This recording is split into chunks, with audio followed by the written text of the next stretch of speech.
이동형 뉴스 정면 승부. 이동형의 뉴스 정면 승부.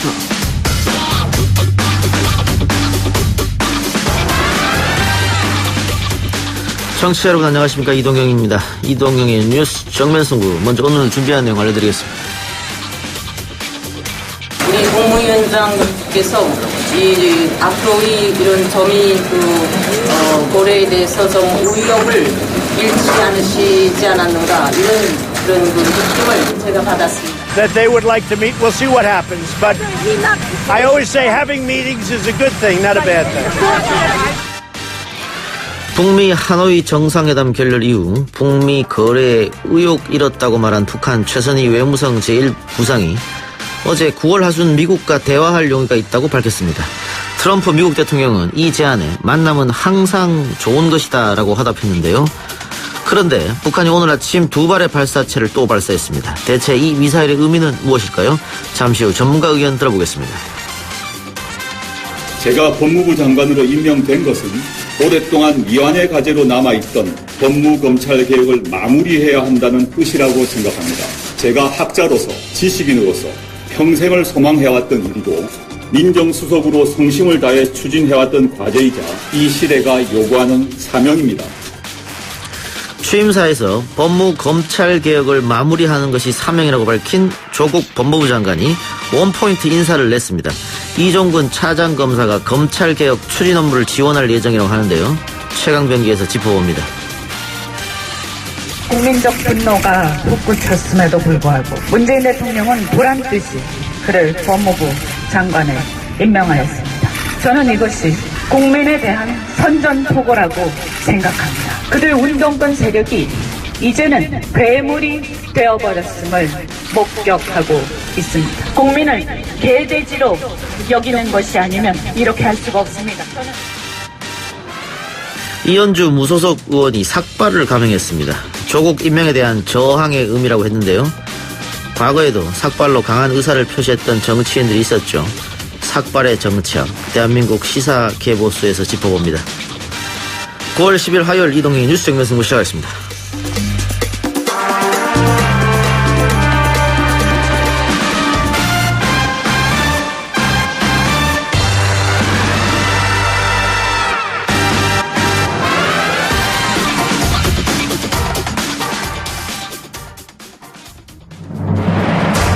이 작가는 독하다.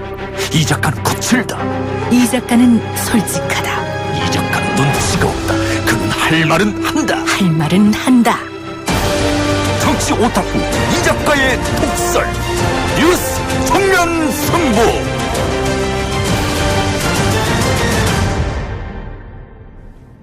북한이 오늘 새벽 또다시 동해상으로 발사체를 쐈습니다. 특히 이번 발사는 북한이 미국에 만나자는 제안을 한 다음 날 전격적으로 이뤄졌다는 점에서 여러 해석을 낳고 있는데요. 교착 상태를 보이던 북미 실무 협상이 가시권에 들어섰다는 분석도 나옵니다. 전문가 의견 들어보겠습니다. 세종연구소 홍현익 외교연구실장입니다. 실장님. 네, 안녕하십니까. 예, 북한이 어제 최선희 제1외무상이 대화를 하고 싶다, 9월 말쯤에 이렇게 얘기를 했고 오늘 아침에 미사일을 쐈단 말이죠. 어떻게 받아들여야 할까요, 우리가? 네, 지금 미사일을 쏴서 그 뉴스를 중시해서 보면 북한이 지금 누굴 놀리나 이런 생각을 하실 수도 있지만 예. 미국이 그런 중단거리 미사일에 대해서는 양해한다. 너희들도 너희들 국가안보 사항이 있으니까. 예. 그러면서 이제 북한은 나름대로 미국하고 대화를 하는데 나는 굽히지 않는다는 걸 김정은이 이제 보여주는 거죠. 그러면서 결국은 이제 질질 이제 끌어오던 미국과의 대화를 이달 하순에 이제 하겠다라는 최선희의 이제 담화를 얘기를 했는데 중요한 것은 지금까지 벌써 한 10번 정도 쐈죠. 그러니까 예. 한 번 더 쏜 게 큰 의미를 가지는 게 아니고 일단 북한은 나는 고개를 뻣뻣이 들고 회담에 가겠다. 예. 그런데 이제 최선희가 이렇게 얘기를 한 거는 미국이 제안해서 마지못해 나가는 게 아니라 자기들이 먼저 이제 준비가 됐다 해보자 하는데 또 그 조건을 단 게 미국이 낡은 계산법을 가져오면 또 안 될 수도 있다. 뭐 이렇게 또 해놓긴 했습니다. 근데 이제 북한의 입장에서는 너무 버티다가 미국이 진짜로 강공으로 나가면 또 대책이 없는 거죠. 예. 그러니까 이렇게 좀 헷갈리는 전술을 쓰는 게 아닌가 알겠습니다. 이렇게 보입니다. 예. 그 이런 얘기도 있던데요. 그 김정은과 트럼프가 만났을 때 이 중단거리 미사일에 대해서는 양해 내지 뭐 합의 뭐 이런 게 있었지 않느냐. 어떻게 보십니까? 중단거리는 사실 미국보다 한국하고 일본이 하고 군축 협상을 해야 되는 거죠. 사실. 예. 그러니까 트럼프 대통령은 아주 좀 얄밉도록 실리적인 자기 국익 추구하잖아요. 예. 그러니까 북한은 그걸 또 역이용해서 중단거리까지는 양해해라. 그 대신에 당신 대선 국면에서 유리한 장거리까지는 내가 개발을 일단 중단했고, 협상하면은 우리 체제 안전 보장해주면 포기할 수도 있다. 뭐 이런 식으로 상당히 뭐 EJ 정책이라고나 할까요? 한미 간에 또 미일 간에 이런 정책을 쓰는 거죠. 그러니까 대화가 있었을 수도 있다는 거죠. 그러니까 미국이 지금 핵 자체를 포기시키는 것도 매우 어려운데. 중단거리 미사일까지 비키는 거는 사실 좀 너무 욕심이 많은 거고요. 그거는 우리도 미국에게 맡겨두기보다는 그런 부분은 우리가 협상을 해서 해결해야 된다고 저는 그렇게 봅니다. 알겠습니다. 다시 대화 이야기로 가서 이 어제가 북한 정권 수립 기념일인데 뭐 작년에는 뭐 성대하게 치렀고 올해는 그렇게 성대하게 치르진 않았습니다. 어쨌든 이 구구절날 대화를 하자고 했던 메시지 의미가 있을까요? 그렇죠. 어제는 사실 태풍 때문에요. 정신이 없었죠. 그런데 이제 북한도 나름 계산을 해보니까 사실은 벌써 한 달 이상 이제 끌어왔는데 더 끌다가 트럼프가 다른 계산법을 가지고 나오면 안 되니까 협상은 일단 해보고 만약에 미국이 자기들이 마음에 맞는다면 이번에 타협을 조금 해보고 아니면 계속해서 트럼프를 물고 늘어져서 결국 얻어낼 걸 얻는다. 북한 입장에서는 체제 안전 보장을 얻어내고 사실은 미사일이나 이런 것도 포기 안 하고 핵도 포기 안 하려는 계획을 갖고 있겠죠.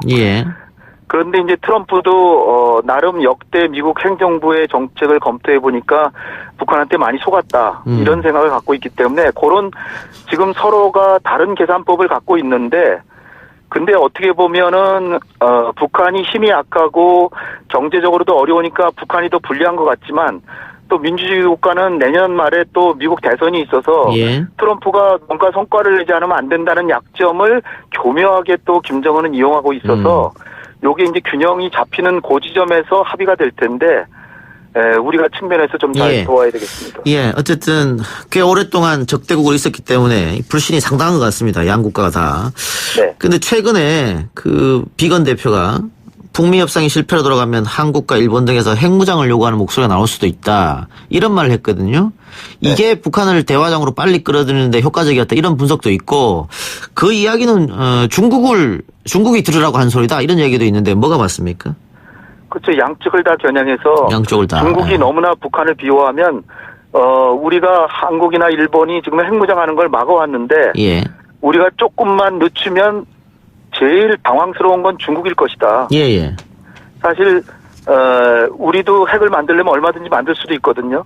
근데 이제 한미 관계 미국이 그걸 보장해 주는 대신에 우리가 서로 우호 관계를 가지고 또 핵 핵 제한 레이짐에 우리가 그걸 준수하는 그런 상황이기 때문에 중국을 겨냥하는 것도 있고 또 사실은 우리가 핵무장을 한다는 거는 능력은 있지만 지금 우리가 하다가는 우리가 대외 무역 의존도가 엄청난데 그걸 또 하는 건 또 안 되는 거죠.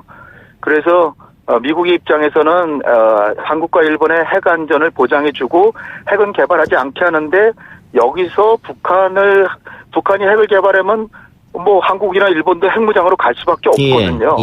그러니까 거꾸로 계산법을 달리해보면 미국의 입장에서는 북한이 핵을 포기하도록 하고 그 대신에 체제 안전 보장해주고 경제적인 지원까지 해주는 게 결국은 모든 나라들이 다 화해롭게 지내는 길인데 미국이 또 걱정하는 건 그렇게 되다가는 한미동맹이나 미일동맹이 북한이 핵을 포기하면 굳이 미국에 의존하려고 하겠느냐 그런 계산도 하고 있기 때문에 지금 굉장히 계산법이 복잡해지는 거 아닌가. 지금 최선희 외무상이 미국에게 새로운 각본을 갖고 와라 이렇게 얘기했단 말입니다. 네. 그 새로운 계산법, 새로운 각본 뭘 뜻하는 겁니까?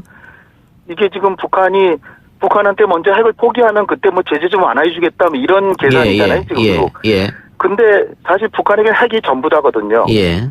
그리고 핵을 포기했을 때 과연 미국을 믿을 수 있느냐? 미국이 뭐 이란과의 핵 파기나 뭐 이런 것도 막 깨버리고 예. 우크라이나 지켜준다 그러고 우크라이나도 러시아 침공했는데 못 지켜줬잖아요. 예. 그렇다면 미국이 과연 믿을 수 있는 나라냐?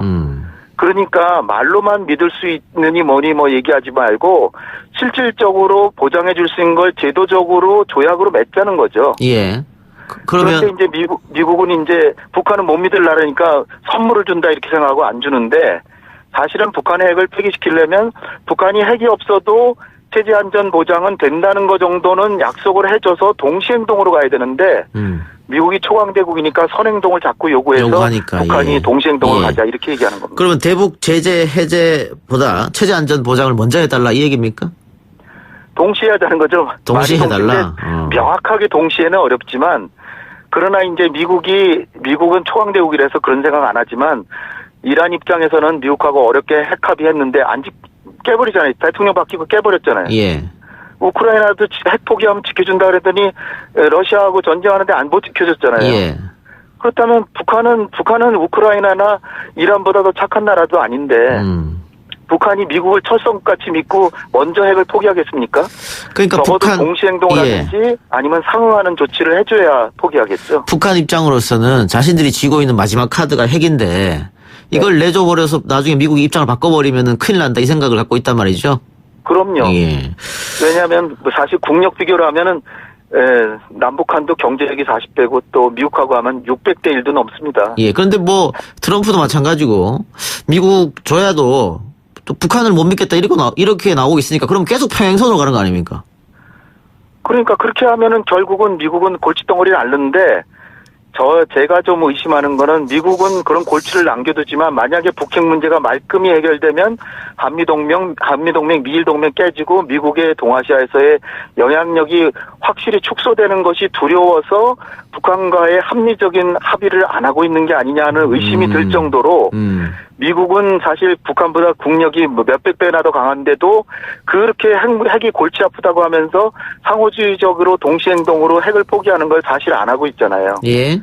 그러니까 제가 조금 아쉬운 거는 미국이 북한보다 몇백 배 국력이 강하다면 조금은 양보하는 식으로 해주면서 철저한 검증을 요구하고 이런 식으로 해야 되는데 너무 지금 선행동을 요구하니까 북한도 체제가 중요한데 체제 핵 포기해서 붕괴당하느니 뭐하러 포기하겠습니까? 조금 어렵게 살지. 이런 계산 때문에 안 되는 거라고 좀 봅니다. 북한 핵이 해결되면은 뭐 한미동맹도 뭐 깨지고 이런 말씀 해주셨는데 중국이라는 나라가 있지 않습니까? 중국 때문이라도 한미동맹, 한밀동맹 이렇게 가야 되는 거 아닙니까?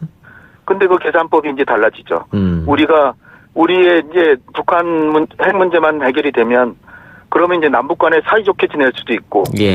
그 다음에 미중 간의 관계라는 것도 미국이 중국을 다루는 데 있어서 북한과 함께 불량 국가로 이제 내세우면서 자신의 기득권을 사실상 유지하려고 그러는 건데 한국이 일단 어떤 국가 안보 위협에서 벗어나서 중국하고도 친하게 지내고 그러는데 미국만 중국을 가지고 자꾸 불량 국가로 내세우면서 적대적 행위를 하는 게 쉽지 않기 때문에 어떻게 보면 초강대국이 지금 동북아를 다스리는 데는 냉전적 구도가 더 유리하다고 생각할 수도 있지 않나.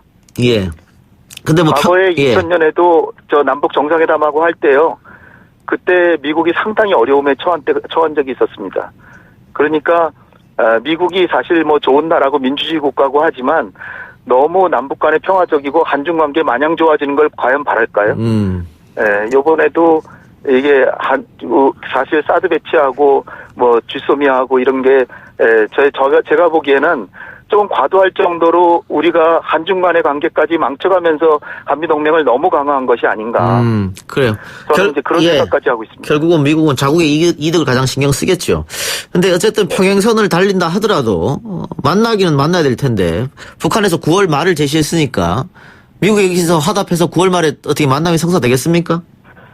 제가 볼 땐 만남은 있을 수 있다고 봐요. 충분히. 왜냐하면 트럼프도 지금 마냥 끌어가지고 북한이 정말 그 통제되지 않는 수준으로 벗어나면 대선에서 굉장히 악재가 되거든요. 예.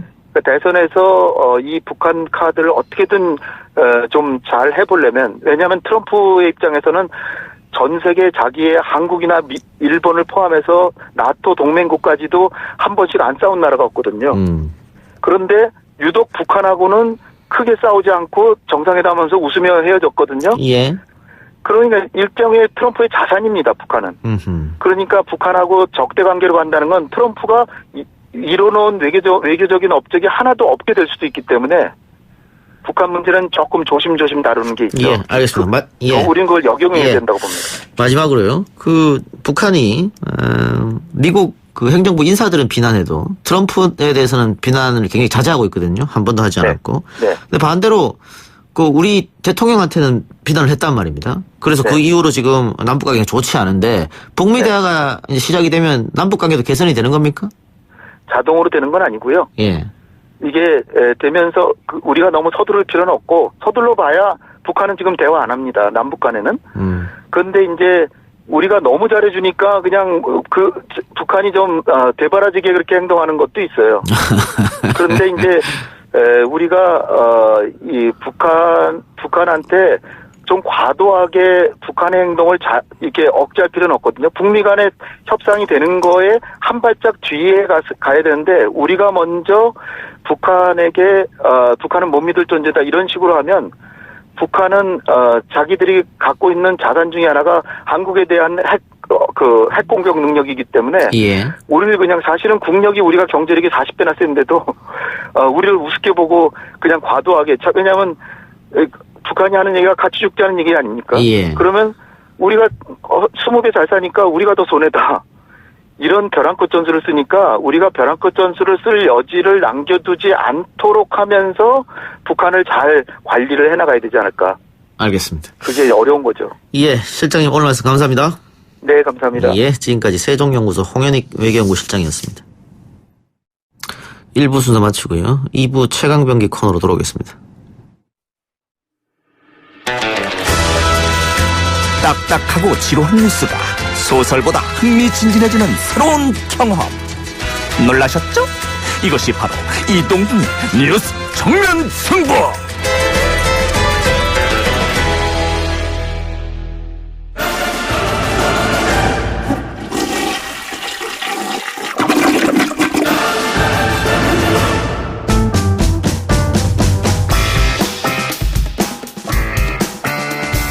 이동의 뉴스 정면승부 2부 최강병기 시작하겠습니다.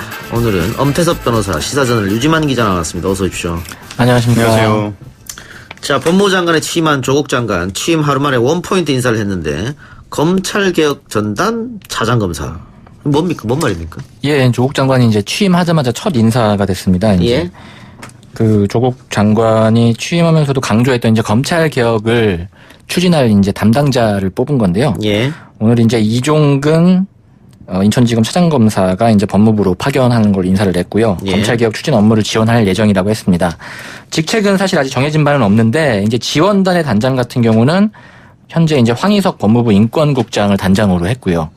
이제 아마 이제 황희석 단장과 이 이종근 차장검사가 이제 함께 조국 장관의 이제 검찰개혁 업무를 진두지휘할 것으로 보입니다. 어쨌든 원포인트 인사를 했는데 이에 대한 야당 반응이 조국 법무부 장관 인사권 보복될 수 있기 때문에 행사 말아야, 혹은 검찰에 대한 협박, 혹은 수사 관련해서 보복하는 거 아니냐, 뭐 이런 종류의 이야기인데.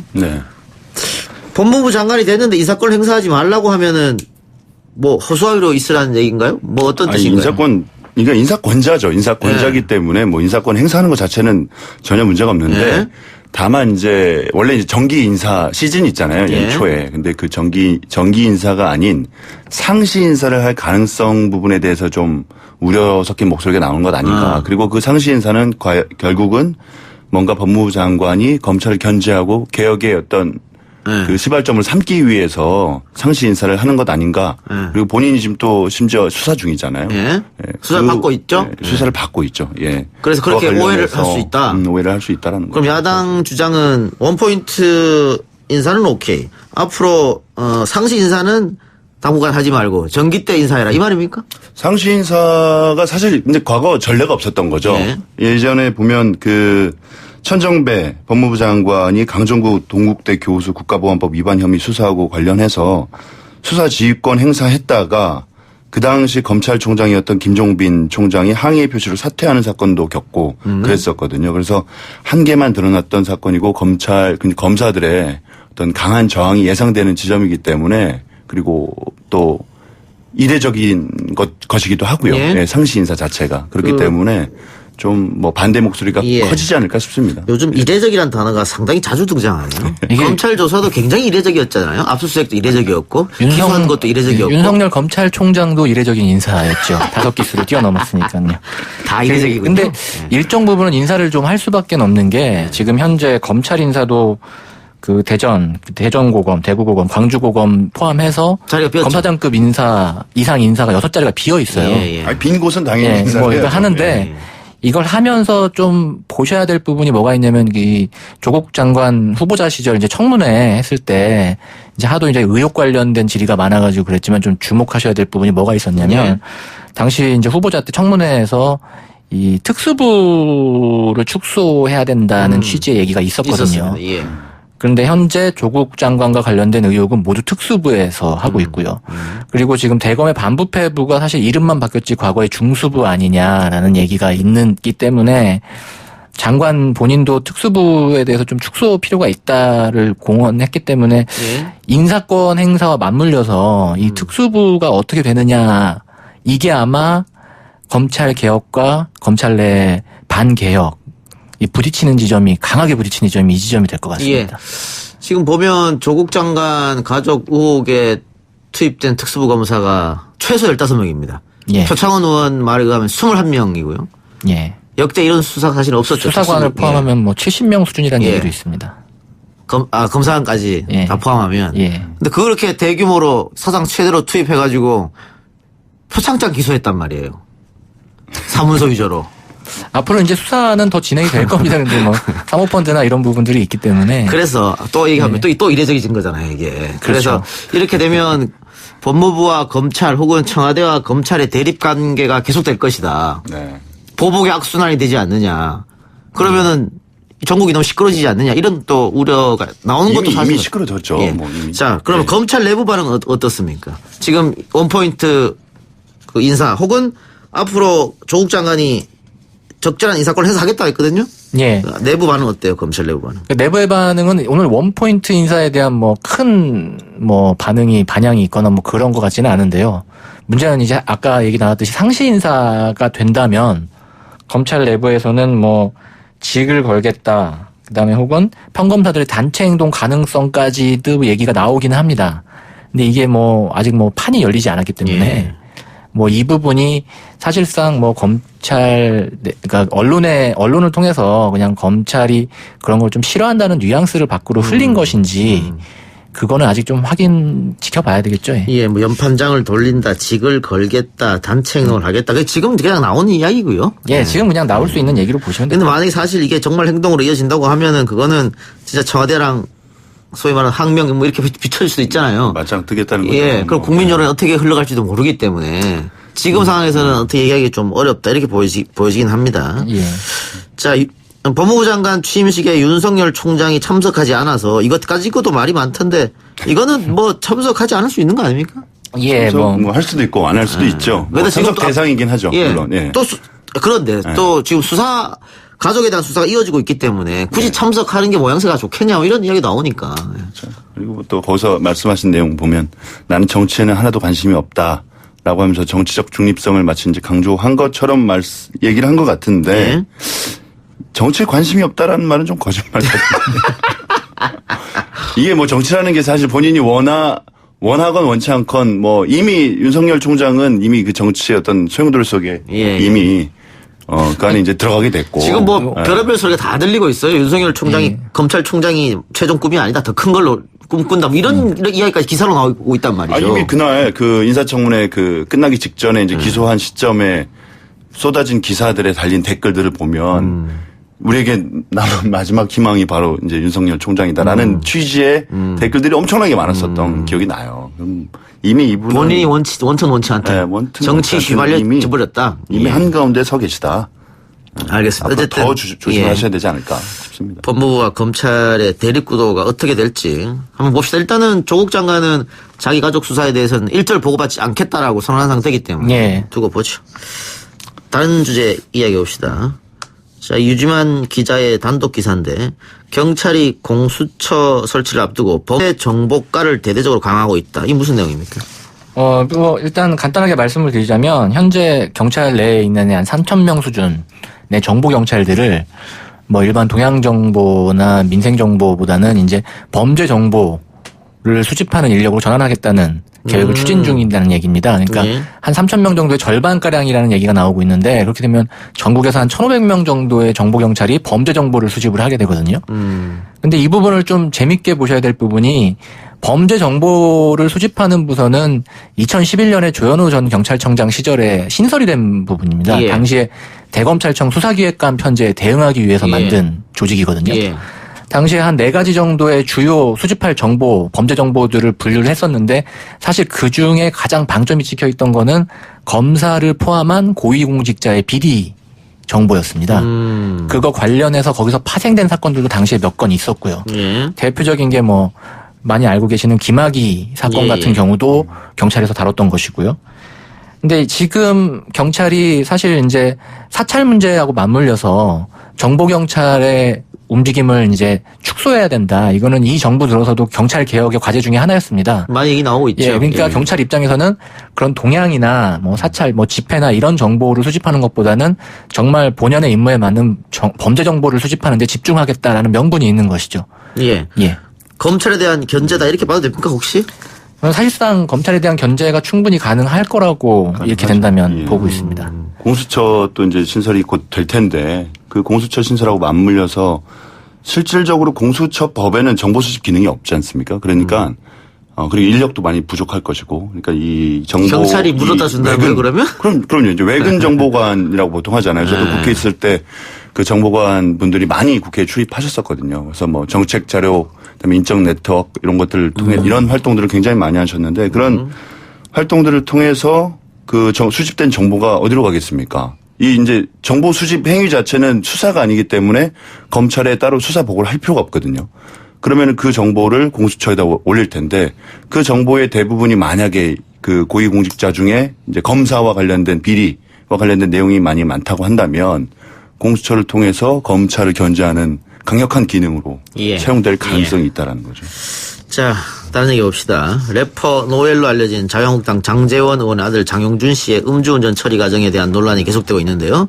경찰의 대응 과정이 일반적 음주운전 사고와 비교했을 때 달랐다. 좀 봐준 거 아니냐 이런 말이 있는 것 같아요. 이게 좀 시간이 가면서 점점 사건이 좀 커지는 형국입니다. 처음에는 이제 장제원 의원의 아들이 그냥 음주운전으로 걸렸다 뭐 이 정도 수준의 보도였는데 나중에 알고 봤더니 사고를 내고 한 100m가량 이동했고 그 과정에 제3자가 나타나서 내가 대신 운전했다라고 했고 경찰은 이제 그 말만 있고 그 남성, 의문의 남성만을 데려다 조사를 한 이후에 장제원 의원 아들은 또 막상 집으로 귀가를 시켰어요. 그 과정에서.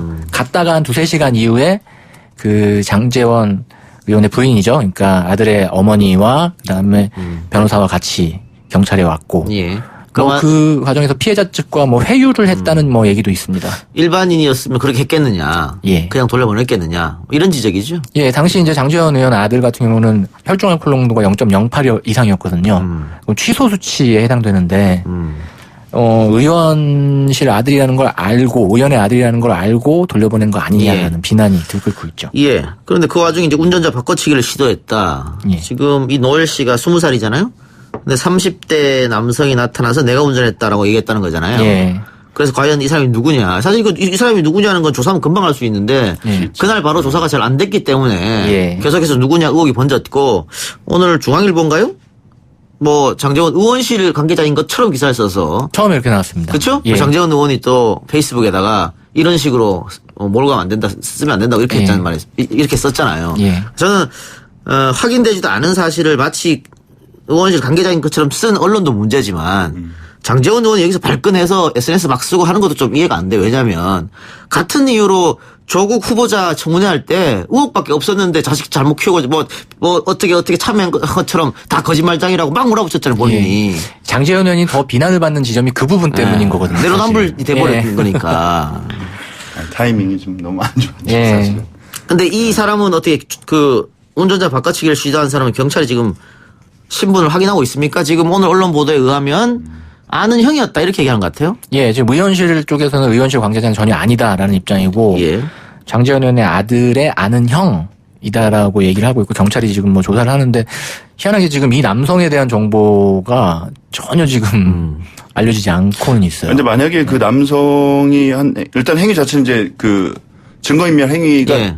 행위죠. 예. 그리고 이 부분이 이미 경찰은 이 부분으로 인해서 초기에 수사에 난항을 겪었고 그렇기 때문에 수사는 해야 됩니다. 예. 수사는 해야 되고 수사 대상이면은 당연한 것이고. 그 처음에 경찰이 추석 이후에 부른다고 했다가 또 여론에 대해서 시끄러우니까 그 예. 추석 전에 부르겠다 또 이렇게 앞당겨 부르겠다라고 했죠. 말이 바뀌었고 그리고 이 운전자 바꿔치기를 시도한 사람하고 네. 노엘 씨하고 네. 뭐 핸드폰만 봐도 뭐 알 수 있는 거 아닌가요, 근데? 이 문제는 어려운 수사는 아닌 어려운 수사는 아닌 것 같은데. 네. 왜 안 나오는지 궁금합니다. 자, 그러면 일단 음주운전, 뭐 네. 뺑소니다 이거는 뭐 논란이 좀 있는 것 같고요. 예. 그 다음에 운전자 바꿔치기, 증거인멸 의혹이고 또 후에 금품으로 무마를 하려 했다 사건을 피해자한테 뭐 1,000만 원인가 주려고 했다. 이런데 이것도 다 처벌이 가능한 겁니까? 근데 이제 그 합의라는 게 예. 합의는 원래 당연히 하죠. 당연히 하려고 예. 하는 거죠. 보통 일반적으로 그 뭐 사기죄라든가 뭐 폭행죄라든가 기타 여러 가지 죄가 있음이 그대로 수사가 진행이 되고 그리고 기소를 하고 합의를 통해서 피해자로부터 처벌을 원치 않는다거나 아니면은 나의 피해가 어느 정도 회복이 되었으니 좀 양형의 판단을 해달라라고 예. 해서 양형 판단 기준으로 하는 그런 합의서는 그거는 뭐 일반적인 거죠. 근데 예. 만약에 그런 범죄 사실을 은폐하려는 목적으로 만약에 합의를 시도하고 예. 또 금품을 수수했다라고 그건 좀 다른 거죠. 그건 예. 다른 문제죠. 합의하고 사건 무마는 완전 다른 거니까. 네. 사건 무마는 돈을 주면서 이런 일이 아예 없게 해달라 부탁하는 거잖아요. 예, 좀 다른 합의 거죠. 시도 자체는 그리고 합의는 당연히 돈으로 합니다. 예, 그래서 합의는 좀 그 다른 자체는. 거니까. 알겠습니다. 근데 이건 빨리 끝날 것 같은데요, 결론이? 어려운 어렵죠? 건 아니에요, 사실은. 예. 전혀. 예. 그리고 또 다른 언론에서는 이 노엘의 모친이 와서 뭐 합의를 종용하고 이랬다는데 그럼 엄마가 당연히 그렇게 하지요. 그런 피해자 만나서. 그러니까 일단 그 100m를 이동하는 과정에 사실 오토바이하고 뭐 짧게 부딪혔다 지금 얘기 나오지 않습니까? 그럼 피해자가 있으면 예. 나중에 사실 합의를 보는 거 교통사고에선 당연하니까. 해요. 이게 마치 그게 무슨 범죄인 것처럼 정말 이게 뭐 조국 논란도 있었고 지금 장제원 아들 논란도 있습니다만 우리 언론이 이제 너무 좀 심한 거 아니냐. 그렇죠. 황색 저널리즘에 매몰렸다 이런 생각도 들어요. 그러니까 금품으로 합의를 시도했다. 뭔가 범죄 같아 보여요. 단어가 참 주는 근데 너무 뉘앙스가 당연한 있죠. 거거든요. 금품으로 합의를 시도하는 거거든요.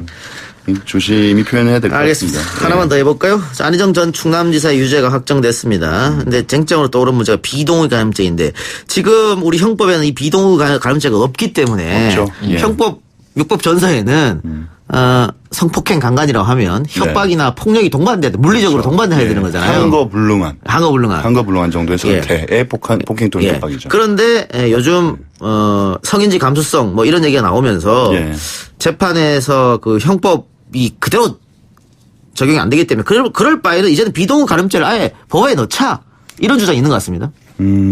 있죠. 근데 이제 이게 사실 비동의 간음죄, 폭행 또는 협박 자체를 갖다가 동의 여부, 여성이 이걸 우리가 이제 보통 yes means yes, 그다음에 no means no 법이라고 룰이라고 하는데 그러한 명시적인 동의가 없는 한 혹은 명시적으로 아니다, 싫다라고 하는 한 그에도 불구하고 이제 간음을 시도한 그런 행위에 대해서 모두 처벌하겠다는 건데 이미 위계 또는 위력에 의한 그 간음 행위에 대해서 처벌을 하는 법이 있거든요. 따로. 따로 있고 또 이 비동의라는 것이 사실 이게 사실 여성의 그러니까 피해자의 여성 말고 뭐 다른 성도 있을 수 있지만 피해자의 의사에 따라서 피고인의 처벌 여부가 거의 90% 이상 결정될 수 있는 그런 사안이라서 사실 의심스러움은 피고인의 이익으로라는 형법의 대원칙, 명확성의 원칙에도 좀 반하는 측면이 없지 않아요. 그래서 이 부분은 좀 조심스럽게 접근해야 되지 않을까. 지금 판례로도 충분히 정립할 수 있거든요, 이미. 조국 장관도 비동의 간음죄 도입에는 반대한다. 이런 입장인 것 같아요. 예. 이미 뭐 그렇죠. 이게 자칫 성범죄 피해자 일방적인 진술만을 갖고 피해자가 되는 상황이 많이 벌어질 수 있기 때문에. 그리고 이걸 또 악용하는 사례도 발생될 가능성이 있고요. 그리고 이번 안희정 전 지사의 재판을 보면서 이제 좀 확실해라. 성인지 감수성 재판이 뭔지. 대법원에서 확고한 기준을 세워달라. 왜냐하면 1심이 무죄 났는데 이 1심 재판도 성인지 감수성을 참고해서 재판을 했는데 무죄 났거든요. 예. 그러니까 성인지 감수성을 그대로 대입해도 판사마다 결과가 다 다르다면 그러면 안 되는 거 아니냐. 그럼 대법원에서 이제는 이 성인지 감수성이 뭔지 확고한 기준을 좀 마련해 달라. 이런 주문이 많은 것 같습니다. 사실 이번 대법원 판례에도 보면 위력의 범위에 대해서 좀 구체적으로 명시한 것뿐이지 성인지 감수성에 대한 구체적인 내용 판단 기준에 대해서는 없어요. 그렇기 때문에 사실은 앞으로 또 이와 유사한 사실 판례라는 거는 사례가 생겨야만 판례가 있을 수 있는 거거든요. 유사한 사례가 또 발생하면 안 되겠지만 혹여 발생한다고 하면 그 감수성이 도대체 뭔지에 대한 명확한 대법원의 기준이 필요하지 않을까 싶습니다. 네. 알겠습니다. 자, 오늘 두 분 말씀을 그러면 여기까지 듣겠습니다. 나경원 의원 아들 문제도 있습니다만 다음에 하죠. 네. 알겠습니다. 수고하셨습니다. 네. 수고하셨습니다. 네, 두 분 보내드리고요. 조금 전 오후 5시 48분 기상청에서 발표한 호우경보 변경 발표 전해드리겠습니다. 오늘 7시 45분 김포시와 인천 죄송합니다. 오늘 5시 45분 김포시와 인천광역시, 강화군, 고양시, 파주시 지역에 호우경보가 발효됐습니다. 행정안전부에서 알려드렸습니다. 예, 호우경보 발령을 알려드렸는데요. 지금 비가 상당히 많이 오고 있습니다. 김포, 인천, 강화, 고양, 파주, 특히 수도권 북부 지역에 비가 지금 상당히 많이 내리고 있는데 비 피해 예방 단단히 하시기를 바라겠습니다. 저는 1부, 2부 순서 마치고요. 뉴스 듣고 와서 3부 주간야구 브리핑 그리고 대한민국 시사개보수로 돌아오겠습니다. 아 글쎄 안 들려 들을 뉴스 없어 아무 뉴스도 귀에 들어오지 않아 듣고 또 들어도 들을 뉴스 없어 만든 게 이 프로야 이동영의 뉴스 정면 승부.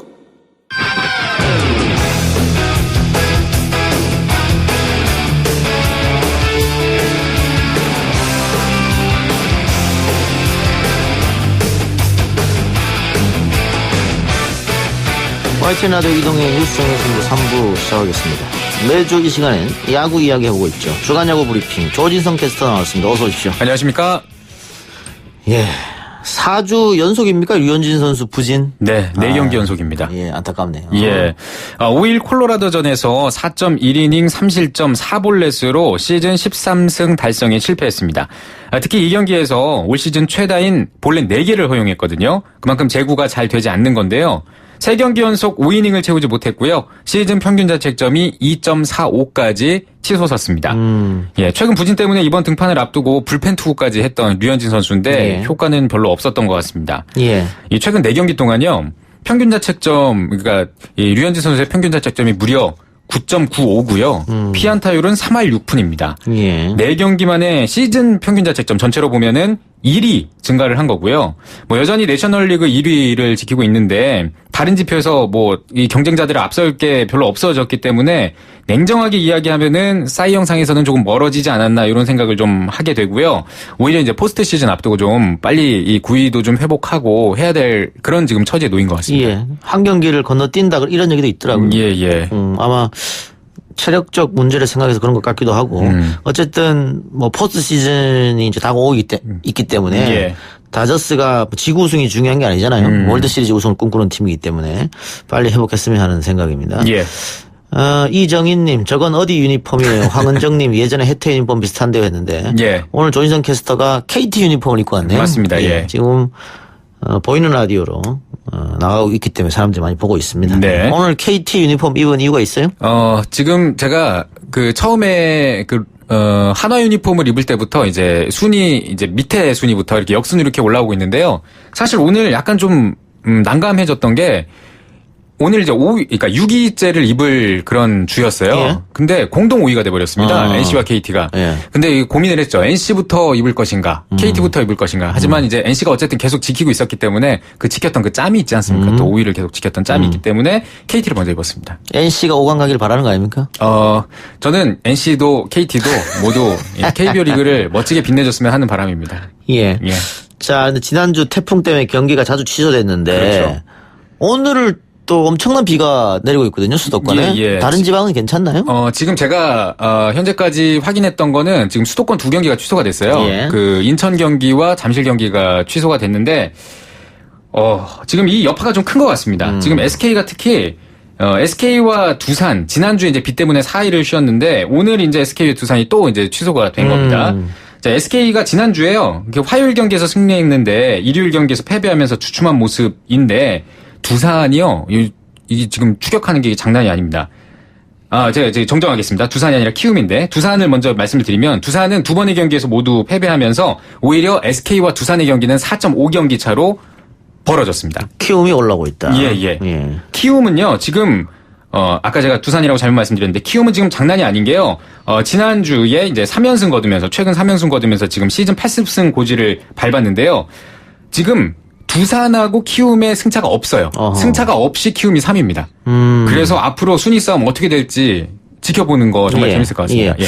근데 비 때문에 쉰다고 하면 체력적으로 조금 세이브되는 면이 있겠습니다만은 경기력이 조금 또 떨어지지 않느냐, 경기를 계속 안 하게 되면 그런 걱정도 있는데 있죠. 그게 SK가 정말 직격탄을 좀 맞은 것 같아요. 그 화요일 이후에 4일 연속으로 쉬었거든요. 그리고 일요일에 KT를 상대로 0대5로 졌는데요.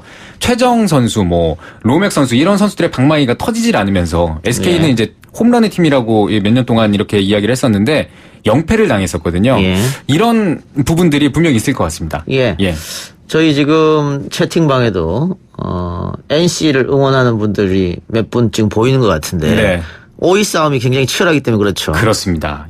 아까 제가 그 승차 없는 키움이 3위라고 했었잖아요. 여기는 공동 5위예요. 승차도 없고 아예 그냥 같습니다. NC와 KT는 이제 공동 5위여서 누가 가을 야구에 가도 이상하지 않을 그런 상황인데 지난주에 NC가 2승 3패, KT는 2승 1패 하면서 공동 5위가 됐고요. 현재 오늘 NC의 경기가 취소가 됐기 때문에 오늘 KT가 이기게 되면 자력으로 자력으로 단독 5위에 올라갈 수 있습니다. 자, 18세 이하 야구 월드컵이 있었는데 한일전에서 멋지게 승리했다고요? 맞습니다. 한일전에서 그 슈퍼라운드 경기였었는데요. 7회까지 0대2로 뒤져 있었어요. 그래서 좀 패색이 짙었는데 그때 8회 말에 일본의 실책으로 동점을 만들었고요. 10회 말 그 승부치기까지 가는 승부였는데 상대 실책을 발판 삼아서 동점을 만든 뒤에 박민 선수의 끝내기 희생플라이로 대역전승을 거뒀습니다. 우리 대표팀 최종 성적은 어떻게 됩니까? 우리 대표팀은 그 다음에 3, 4위전에 올라가서요. 동메달을 땄습니다. 호주와 이제 붙어가지고 9회 초 이 경기에서도 역전승을 거뒀는데요. 9회 초가 하이라이트였습니다. 우리나라가 4대5로 지고 있던 상황이었는데 1-4-1로 상황에서 이주영 선수가 역전 투런 홈런 때려내면서 경기 뒤집었고요. 9회 말에 마무리 에이스 소영준 선수가 한 점차 리드를 지켜내면서 동메달을 따냈습니다. 자, 오늘 2경기가 취소했다고 하는데 나머지 경기는 어디 열립니까? 지금 기아와 롯데 사직 경기가 있고요. 그리고 LG와 한화 청주 경기, 그리고 KT와 삼성의 대구 경기가 있습니다. 소개해 주시죠. 사실 제가 오늘 좀 키포인트로 집었던 경기들이 좀 취소가 돼가지고 KT와 삼성의 경기도 제가 한번 짚어봤습니다. KT의 입장에서는 단독 5위로 올라갈 수 있는 또 절호의 찬스가 될 수 있을 것 같습니다. 게다가 지금 NC 경기가 지금 취소가 됐기 때문에 오늘 경기를 이기게 된다면은 단독 5위로 올라갈 수 있는데요. KT가 지금 장난이 아닙니다. KT가 올 시즌 삼성을 만났을 때 8승 4패로 우위인데 KT가 삼성 상대로 6연승 중이고요. 삼성만 만나면 KT 마운드가 강해졌습니다. 올 시즌 삼성 상대로 6월 이후에 KT의 그 평균 자책점, 투수들의 평균 자책점이 3.14거든요. 최근 분위기 너무 좋은 KT, 과연 삼성을 꺾고 단독 5위에 올라설 수 있을지 지켜보면 좋을 것 같습니다. 오늘 NC가 경기가 없기 때문에 KT가 승리한다면 반 게임 차로 단독 5위가 된다 이 말이고 자, 그렇게 되면 이제 선발이 누구냐 궁금해지는데요. KT 선발 누굽니까? KT의 선발은 알칸타라입니다. 자, 알칸타라 선수가 최근에 좀 주춤한 모습입니다. 2연패 중인데요. 전반기에는 엄청 잘 던졌어요. 정말 에이스급이었는데 전반기 19경기에서 퀄리티 스타트가 14개, 거의 74%였는데요. 지금 후반기 들어서 많이 줄었습니다. 5경기 했는데 2번의 퀄리티 스타트, 74%에서 40%로 지금 줄어 있는 상황인데요. 11일 만에 등판을 하는데 삼성전엔 강했거든요. 그 삼성전에 강했던 모습 오늘 보여줄 수 있을지 지켜보면 좋을 것 같습니다. 근데 이렇게 꼭 순위 싸움 막판에 치열하게 벌어질 때 소위 말하는 이 고춧가루 부대들이 활약을 하거든요. 오늘 KT 팬들은 반드시 이기길 바라겠습니다만 또 삼성이 고춧가루를 뿌리지 않을까 이런 생각이 드네요. 그게 이게 약간 팀 순위가 약간 멀어졌다고 쳐도 선수들 입장에서는 내가 좀 1푼이라도 올려야지 몸값이 또 달라질 수 있거든요. 선수들 입장에서는 최선을 다할 수밖에 없습니다. 그렇겠죠. 알겠습니다. 오늘 말씀 고맙습니다. 고맙습니다. 이 작가야, 궁금하다. 이 작가야, 문자 줄게. 질문다오. 여러분은 지금 웃으며 정보를 입수하고 편안하게 참여하는 이동형의 뉴스 정면 승부와 함께하고 있습니다. 생방송에 참여하고 싶은 분들은 샵 0945, 우물정 0945번으로 단문 50원, 장문 100원의 문자 메시지를 보내주시거나 예스 앱으로는 무료로 참여할 수 있습니다. 지금 바로 보내주세요.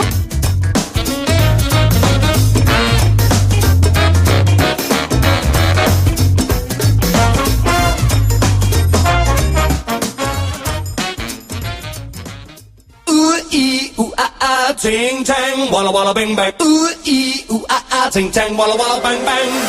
Ooh ee ooh ah ah, ting-tang, walla walla bang bang. Ooh ee ooh ah ah, ting-tang, walla walla bang bang. Do do do do do do. 대한민국 시사 개보수 시간입니다. 바른미래당 이준석 최고, 박지원 변호사, 개그맨 강성범 씨 나왔습니다. 어서 오십시오. 안녕하세요. 예, 그 앞에서 프로야구 얘기했는데 우리 박지원 변호사하고 강성범 씨도 야구 굉장히 좋아하잖아요. 예, 무지하게 좋아합니다. 예, 박지원 변호사는 또 자격증도 갖고 있죠? 프로야구 에이전트를 하고 있습니다. 아, 에이전트 자격증까지. 예. 시험이 어렵진 않던가요? 작년에 올해입니까? 작년이니까 첫 시험이었는데. 2018년도였습니다. 예. 예. 자격증도 있어요? 예. 공부하는 건 참 잘해요. 정말 그렇습니다. 예. 예, 아까 KT랑 삼성 이야기하면서 고춧가루 부대 얘기를 했더니 우리 PD가 혹시 또 방송사고 난 게 아닌가 싶어가지고. 아, 야구 모르죠? 예, 그래서 흔히 쓰는 말입니다. 네. 지금 저래서 얼굴이 허연가요? 예. 아무 문제가 없는데. 예. 그거 말고는 적격한 표현이 없습니다. 더 이상. 그렇죠. 예. 네. PD라면 그 정도는 알아야 되지 않나? 고춧가루 야구에서. 네. 예. 왜요? 아니요. 그래서. 예, 써도 괜찮은 단어다. 이렇게 제가 말하고 싶어가지고 말씀드렸고. 혹시 강성범 씨는 어디 팬입니까? 저는 기아 타이거죠. 기아. 예. 네, 정확하게는 해태 타이거죠. 네. 박지원 씨는 삼성 라이온스 팬입니다. 예. 대구 출신이기 때문에 가는 겁니까? 혹시 이준석 최고 좋아하는 팀 있습니까? 야구? 저 원래 삼성 라이온즈를 할아버지 유언으로 좋아하다가 예. 그래서 요즘 하도 성적이 안 좋아가지고 독립야구단 총재랑 독립야구를 응원하고 있습니다. 프로야구는 안 좋아합니까? 안 본 지 오래됐어요. 3년 됐나? 삼성이 내려앉기 시작한 지. 삼성을 좋아하다가 갈아탔다. 그 할아버지 유언이라서 다른 팀을 좋아하진 못하고요. 예. 우리 할아버지는 안 계셔갖고 유언이 없으셨어요. 자, 넘어가시죠. 그래요? 뭐라고 답해야 될지 모르는 상황을 만드는 거는. 그래요? 비가 오니까. 예. 자, 오늘 그 인터넷 실시간 검색어에 이현주 의원의 이름이 계속 올라왔던데 아마 삭발 때문에 그런 것 같습니다. 조국 법무부 장관 임명 철회와 대국민 사과를 요구하는 기자회견하고 삭발을 했는데, 자, 세 분 이현주 의원 삭발 어떻게 보셨습니까? 이 삭발이라는 거는 힘없는 사람이 자기가 주장하는 이슈를 좀 이렇게 부각시키고 싶을 때 할 수 있는 수단이잖아요. 근데 그 삭발하신 이유는 국민들이 다 아는 거고, 그 이슈를 부각시키는 게 아니고 본인을 부각시키기 위해서 하신 게 아닌가 그래서 약간 가우뚱했어요. 여성 의원 삭발을 최근에 본 기억이 잘 안 나거든요. 예. 김재현 의원 했었죠. 통진당에. 그렇죠. 그쪽은 삭발 좀 할만하잖아요. 예. 그게 뭡니까? 아니, 저희가 느낌상 뭐 이렇게. 뭐 얼굴 평가입니까? 아니, 그런 느낌이 아니고 약간 투쟁을 좀 한다는 그런 느낌상. 저 사진만 보고서 이동영 작가인 줄 알고 전화를 하려고 했었어요. 예. 뭐 댓글에 그런 것들 많이 올라오더군요. 일단 하여튼 오랜만에 여성 의원 삭발 모습도 봤고. 예. 근데 뭐 없다는 생각도 들기도 해요. 강성호 씨 지적대로 삭발이나 단식은 힘이 없는 사람들이, 민초들이 마지막 저항할 때 그 투쟁의 수단으로 삼는 건데, 요즘 국회의원들이 너무 많이 해서 이 힘없는 사람이 저항할 방식이 사라졌다. 딴 방법을 해야 돼요. 예, 이런 얘기도 있습니다만은 어쨌든 어떻게 보셨습니까? 이 최고는? 그러니까 사실 저는 이렇게 생각했어요. 그러니까 조국 후보자 임명이 전격적으로 이루어진 것은 사실 추석을 앞두고 있기 때문에 이슈가 추석을 거치면서 좀 희석될 수도 있다라는 그런 분위기가 있었는데 저는 그러면 어제 이제 자유한국당이 의총도 하고 막 최고위원회의도 하고 이렇게 하고 했잖아요. 예. 거기서 정당이 선택할 수 있는 길은 사실 뭐 국정조사 이런 건 좀 장기적인 계획이고 예. 둘 중 하나입니다. 첫째. 정치적인 선택을 파격적으로 해가지고 눈길 끄는 것. 예를 들어 의원직 총사퇴하느냐 뭐 이런 것들. 그건 불가능할 것 같고요. 그리고 두 번째는 뭐였냐면은 시각적으로 충격을 주는 겁니다. 국민들한테. 그래서 그게 추석밥상이 어쨌든 올라가게 하는 것인데 거기서 자유한국당은 어느 것도 하지 못했어요. 시각적으로 충격을 주지도 않았고. 현충원 같잖아요. 그건 시각적으로 아주 고루해 보이는 효과를 나왔죠, 그거는. 예. 그게 이제 사실 그렇기 때문에 이현주 의원은 나름 여기서 승부수를 던진 겁니다. 그리고 저는 그 승부수는 상당한 효과가 있을 것이다 보는 게 이게 추석 때는 이제 종편도 그렇고 모든 뉴스가 이제 약간 동결기에 들어가기 때문에 시사 프로그램마다 자료 화면을 쓸 게 이현주 의원 삭발밖에 없습니다, 이제. 이렇게 되면은. 그러면은 상당한 지분을, 언론 지분을 확보할 수밖에 없는 상황이 됐다. 이렇게 봅니다. 그러니까 조국 법무장관 에 대한 반대도 있겠습니다만 본인 정치에 이용하는 그것도 있었을 거 아니에요. 이용이라고 표현하면 그렇고 본인의 의지를 가장 강하게 드러낸 방식이고 사실 여성 정치인이 지금 왜냐하면 단식이라는 것도 강하긴 한데 단식은 길어지면 길어질수록 효과가 서서히 상승하는 그런 어떤 것이고 이거는 한 번에 큰 효과를 내는 것이기 때문에 저는 이걸 선택할 수밖에 없었다라는 생각을 합니다. 근데 그 최근까지 이 조국 이 전국 전까지는 되게 많이 이슈가 많이 됐었는데 요즘 자기가 좀 이렇게 많이 조용해지는 게 아닌가 이런 조급함도 있었던 것 같고 제가 여의도를 이렇게 지나갈 때 집회하시는 분들 소리를 듣잖아요.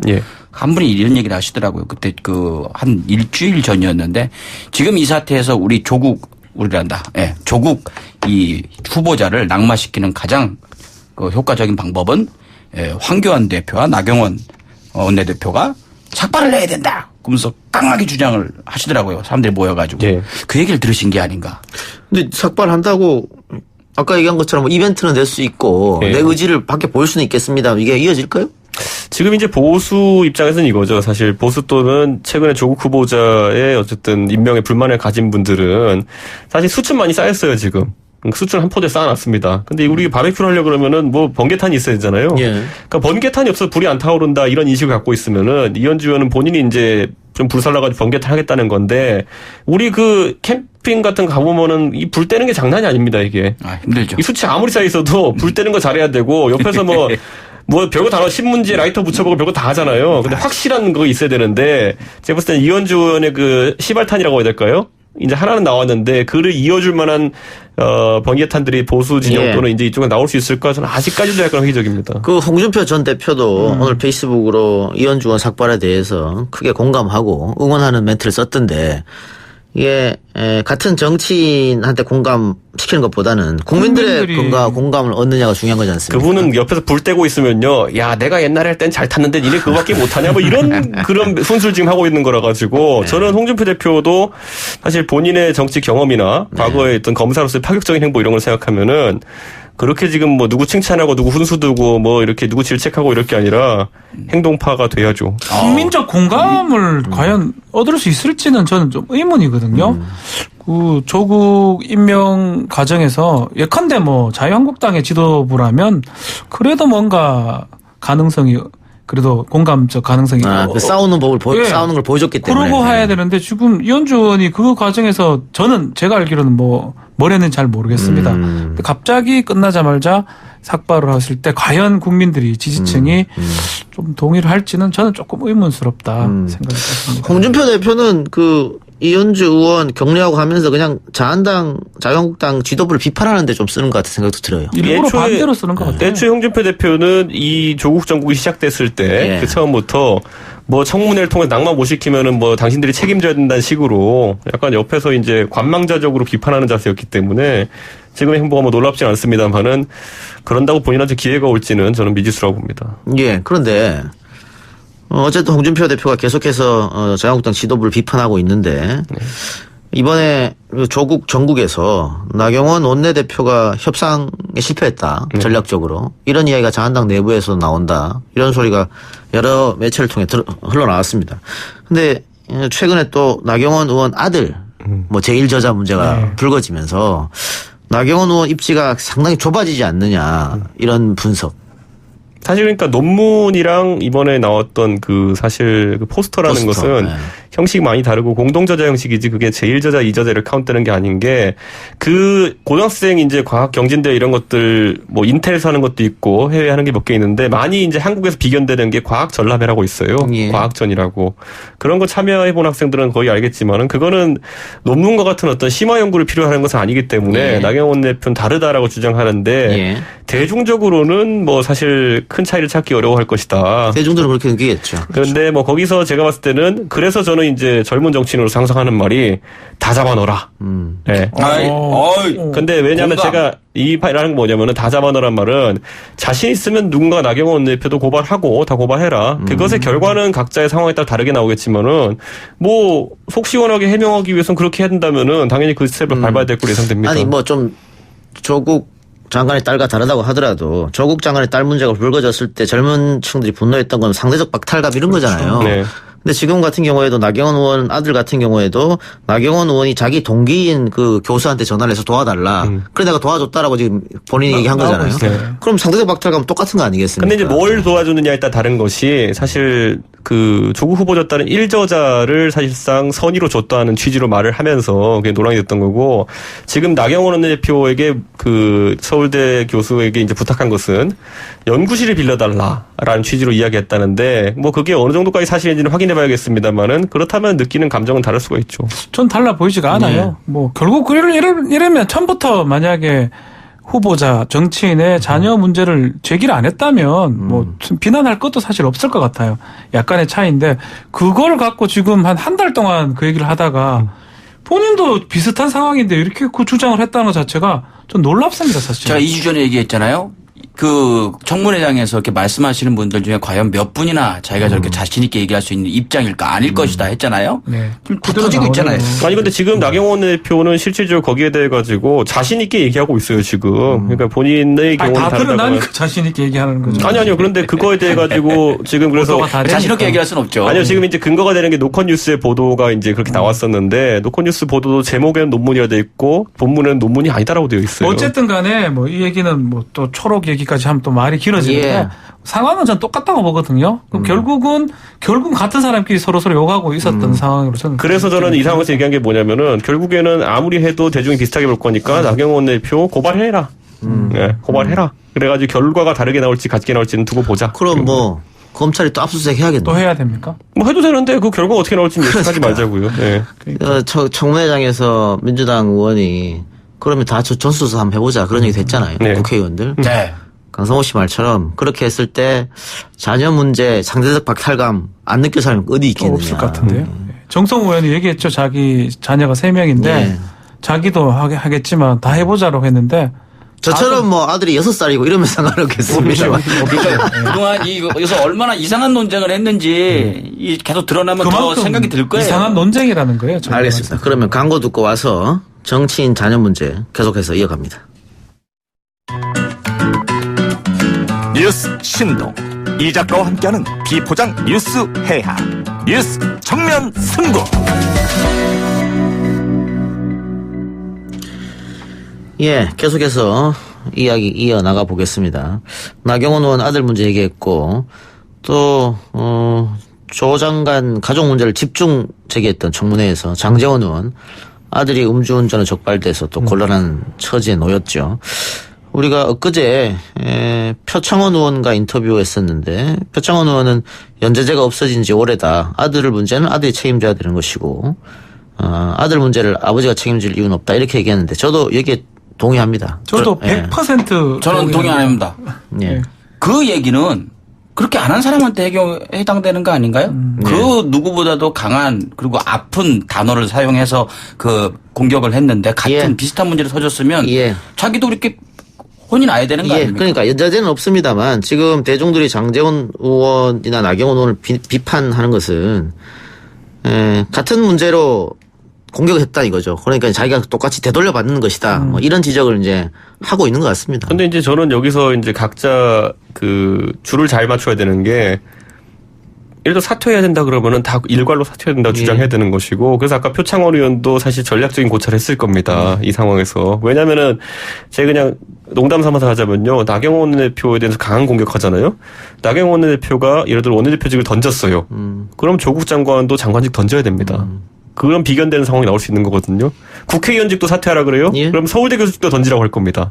그런 식으로 이제 사실 좀 희한한 상황이 나올 수 있기 때문에 저는 오히려 그 부분에 있어가지고 표창원 의원이 전략적으로 발언하는 사람이 오히려 이 판에서 약간 좀 고민을 하는 사람이지 저 같은 사람은요 그냥 다 잡아가 이렇게 하면 돼요. 저는 뭐 원내고 하니까. 잡아가 이런 문제가 아니고. 그런 문제가 제가 봤을 때는 뭐 이런 것 같습니다. 뭐 국회의원직을 던져라 이런 문제가 아니고 장제원 의원이 만일 그 아들이 운전자 바꿔치기를 하고 이랬을 때 관여를 했다거나 내가 국회의원으로서 내 자식이 뭐 제대로 처벌 안 받도록 뭐 특혜를 해달라고 요청했다거나 이런 게 발견되면 당연히 사퇴를 해야 되는 거죠. 그러니까 마찬가지로 조국 장관도 본인이 딸에 뭐 특혜가 있다고 하면 거기에 관여가 됐다거나 본인이 나서 뭘 했다면 사퇴해야 되는 거죠. 그러나 그게 아니라면 그게 몰고 안 된다는 것이고 이것도 장제원 의원도 마찬가지인 겁니다. 그냥 아들 문제는 아들 문제인 거지 아들 문제로 사퇴를 할 이유는 없는 것이죠. 아니 이게 사퇴가 왜 얘기가 나오냐면 먼저 그쪽에서 이제 그 문제가 있으니까 그런 문제가 있으니까 사퇴를 해야 된다라고 종용을 했던 분들이 자기가 그런 경우가 닥쳤으니까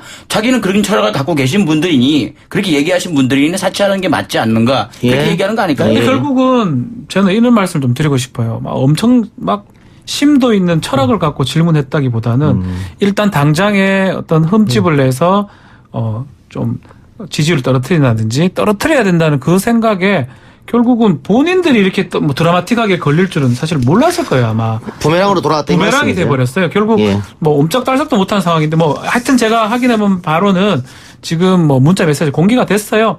크게 뭐 개입했거나 이런 부분 없다라고 본인이 해명했기 때문에 큰 문제는 없지만 정말 지금 말씀하신 것처럼 장제원 의원이 혹시라도 뭔가 문제가 개입됐다 그러면 심각한 상황입니다. 원래는 괜찮지만 오히려 했던 말이 있기 때문에 더 문제가 되지 않을까 생각이 됩니다. 그래서 최근에 장제원 의원 관련된 보도가 성급하게 나간 게 있거든요. 의원실이 관계돼 있던 것처럼. 그리고 나경원 의원 관련 보도도 너무 성급하게 나간 게 있습니다. 확인하지 않고. 그러니까 이것도 조국 장관 후보자 시절에 그 언론이 뭐 한 달에 110만 건이나 되는 막 의혹 보도를 쏟아내는 거. 이거 확인되지 않는 보도를 쏟아내는 옐로우 저널리즘 우리가 너무 많이 가는 거 아니냐. 이런 부분 반성할 부분이 있다. 오늘도 확인 기사가 나갔지만은 118만 건 그거 이철 의원이 주장했던 거 검색해 보니까 어떻게 하면 나오냐면요. 1990년부터 조국으로 검색하면은 179만 9천 건이 나옵니다. 그래서 그 조국이라는 거는 인명 조국이 아니라 조국과 민족을 위하여 뭐 이런 거 다 포함된 기사 해가지고 1990년부터 했을 때 179만 건이고요. 실제로는 한 4만 건 정도, 2만 건 정도. 아니 그건 언론에서도 발표한 게 있어요. 아니, 그러니까 다 다른데. 아니 오늘 언론사 DB에서 확인한 겁니다. 80만 건도 있고 또 30만 건도 있고. 아닙니다. 지금 가서 세보시면은 그 네이버에서 아니 지금은 달라요. 지금은 많이 삭제했어요. 기사. 아니에요. 1990년 1월로 했고 하면 딱 그 이철 의원이 말한 117만 9천 건이 나옵니다. 어쨌든 말도 안 되게 많이 나왔다는 건 사실이잖아요. 그 통계학적보다는 우리가 느끼기에 지금 너무나 피로감을 느낄 정도로 기사를 엄청 봤기 때문에 뭐 그건 모르겠어요. 제가 세알이 볼 필요도 없고 세알이고 싶지는 않기 때문에. 아니 오늘 언론지능재단 공식 TV 나온 거고 최순실 사태 때 동일 기간에 비해서 4분의 1 정도입니다. 글쎄요, 뭐, 전, 아니, 실제 보도가 됐어요. 저의 체감은 그런 게 아닌데. 전혀 그렇게 느껴지지. 체감이야. 자기가 아끼는 사람이 마지막 아픈 거예요. 자기 생각에 따라 이렇게 다른 게요. 그래요. 어쨌든 뭐, 언론 보도에 대해서도 제가 이야기하고 싶은 것은 언론 보도도 좀 너무 선정적으로 하는 건 막아야 된다. 이건 여야를 떠나는 거잖아요. 제대로 확인하고 좀 써야 된다. 기자 팩트 체크 하는 게 기본인데 뭐 조국 후보자 시절도 마찬가지지만 지금 나경원 의원이나 지금 장제원 의원 얘기도 지금 너무나 앞서 나가는 게 사실 문제가 된다고. 그러니까 저희가 팩트 체크를 한다면서도 그 팩트 체크가 팩트인지도 확인해야 되는 것이 저 오늘 토론 나가 숫자 다 찾아봤어요. 그런데 아니에요. 118만 건과는 20배 이상의 차이가 있습니다. 저는 어찌됐건 이번 사태까지 178만 건을 한 게 아니고 110만 건이라고 그랬거든요. 그게 그러니까 완전 허위입니다. 제가 그러니까 뭐 주장하는 거에 따라 다르니까 언론을 우리가 이제 너무 높게 놓고 본 게 아닌가. 제가 생각하기에 많은 수의 언론은 다는 아니지만 많은 수의 언론은 이미 장사가 중요하다라는 생각을 했어요. 클릭수 그리고 자기들 광고 대주는 기업들 그 기업이 원하는 방향 이런 거에 많이 휘둘리지 않는가. 다는 아닙니다만 그래서 우리가 언론을 좀 이제 기대를 놓을 때가 되지 않았나. 이러면 좀 마음이 편하지 않을까. 그러니까 저는 많이 라디오에서 갑자기 나와가지고 조국 후보자 딸의 SAT 점수를 공개했는데 알고 보니까 나중에 백혜련 의원이 공개한 거랑 다르고 수치가 2200점이라고 공개했는데 알고 봤더니 1970점이고 뭐 트위터상에 뭐 내신 1% 1등급이라고 퍼뜨렸는데 알고 아니고 그러니까 우리가 팩트 체크 또는 언론 보정의 기능을 한다고 하면은 그보다 더 엄격하고 치밀해야 되는 것인데 지금은 선동으로 맞선다? 뭐 이거는 참 모호한 상황이죠. 뭐라고 평가해야 될지 모르는 상황이기 때문에 저는 뭐 이번 기회를 거쳐가지고 한번 그런 것도 생각해봐야 될 것 같습니다. 예, 알겠습니다. 자, 지금 재난 방송이 계속해서 오고 있는데 비가 많이 쏟아지고 있는 것 같습니다. 재난 방송 2건 전해드리겠습니다. 먼저 오늘 오후 6시 26분 행정안전부에서 발표한 아프리카 돼지열병 관련 내용입니다. 오후 8시 현재 중국, 베트남, 북한, 라오스, 미얀마 등 아시아 지역 오후 8시가 아니겠죠? 오후 18시 아닙니까? 네. 오후 18시 현재 중국, 베트남, 북한, 라오스, 미얀마 등 아시아 지역에서 아프리카 돼지열병이 발생되고 있습니다. 아프리카 돼지열병 방지를 위해 국민 여러분께서는 해외에서 육포, 소시지 등의 축산물 반입을 금지해 주시기 바랍니다. 농림축산식품부에서 알려드렸고요. 기상청에서 오후 6시 36분에 발표한 호우 경보 소식입니다. 6시 30분 동두천시, 연천군, 포천시, 양주시 지역에 호우 경보가 발효됐습니다. 집중호우 시 인명피해가 많이 발생하고 있는 물에 잠긴 도로나 소규모 교량은 접근을 금해 주시고요. 불필요한 외출은 자제하시기 바랍니다. 산사태나 상습, 침수, 축대 붕괴 등 재해 위험 지역 주변과 해안 저지대 주민들은 안전한 곳으로 대피해 주시기 바라겠고요. 보행 중 가로등, 신호등, 옥외 광고판, 맨홀 뚜껑 주변은 감전 위험이 있습니다. 접근하지 마셔야 됩니다. 행정안전부에서 알려드린 재난방송이었다. 알려드립니다. 우리 동네네요? 아, 조심해야 되는데. 예, 경기 북부지방에 지금 많이 쏟아지고 있는 것 같습니다. 예. 저희 지금 핸드폰에도 계속 재난이 오고 있으니까. 예. 한비야, 한결아, 나가지 마. 듣고 있습니까, 아이들이? 유튜브를 많이 하니까. 네. 저희 친척은 태풍 때 지붕이 날아갔어요. 어떻게 됐어요? 예? 아니, 제 여동생이 결혼했거든요, 지난 주말에. 근데 그 공무부가 오시더니 갑자기, 아이씨, 과수원에 지붕이 날아갔네, 이러시는 거예요, 그래가지고. 저희 YTN 옥상에 세워둔 에어컨 실외기가 날아가서. 큰일 날 뻔했네. 네. 아니, 밖으로 나가진 않고 안에서 이렇게. 아이고야, 위험했네, 되게. 그게. 그래서 어제, 에어컨이 나오지 않아가지고. 상당히 해먹었습니다. 빨리 고쳤네요, 그래도. 예.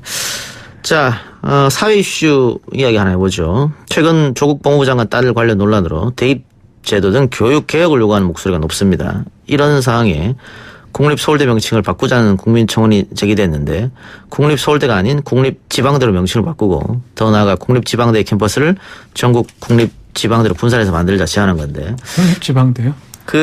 서울대를 이름 바꾸자 이런 얘기는 예전부터 있었습니다만은 이름 바꾼다고 해서 지금 같은 과도한 열기가 사라지는가 그건 아닌 것 같고요. 다만 서울에 있는 대학을 지방으로 다 옮기자.